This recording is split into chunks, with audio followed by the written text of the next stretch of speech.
Yo. Iyo lagu Sunda karya si Agus Koptas. Yo,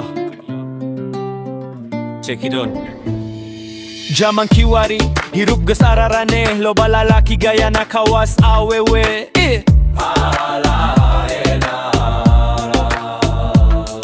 Aya deui nu nyen sirah gogodeg, loba awewe nu te era nembongkeun auratna. Sirah di bunian, tapi nu handap babari di bulukunan.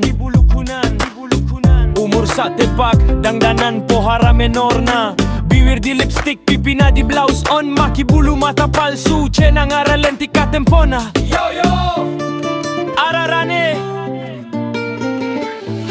awewe, jaman kiwari. Umur sak tepak tapi kesapal nu ngarana ajil geda. Awewe, jaman kiwari. Umur sak tepak tapi apel naun ngarana pengama. Awewe, jaman kiwari. Umur sak tepak tapi kesapal naun ngarana gadun. Awewe, jaman kiwari. Umur sak tepak tapi cek bejali maramo mah tenyesa.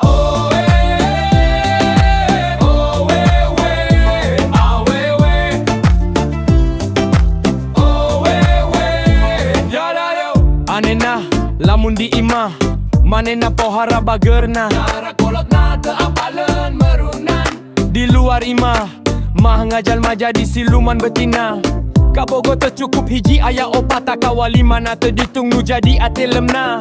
Biasana om bangur nu kabokina daun ngora. Ngawadul kakabogo geus jadi kabiasan. Nu penting kuan ti om gadun lancar, bisa dipake poya-poya. Yo awewe, siluman betina. Awewe, jaman kiwari. Umur sak tepak tapi gesapal nu ngarana ajul geda. Awewe, jaman kiwari. Umur sak tepak tapi apal naon ngarana dengena. Awewe, jaman kiwari. Umur sak tepak tapi gesapal naon ngarana gadun. Awewe, jaman kiwari. Umur sak tepak tapi cok bejali maramo mah tenyesa.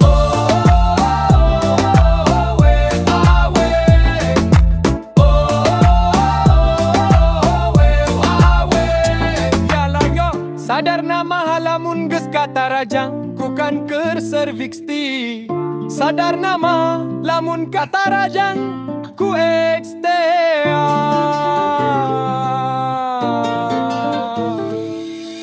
Karunya awewe, jaman kiwari. Umur satepak tapi gesapal nu ngarana ajil geda. Awewe, jaman kiwari. Umur satepak tapi apal naon ngarana pengaman. Awewe, jaman kiwari. Umur satepak tapi gesapal naon ngarana gadun. Awewe, jaman kiwari. Umur satepak tapi cok bejali maramo mah tenyesa.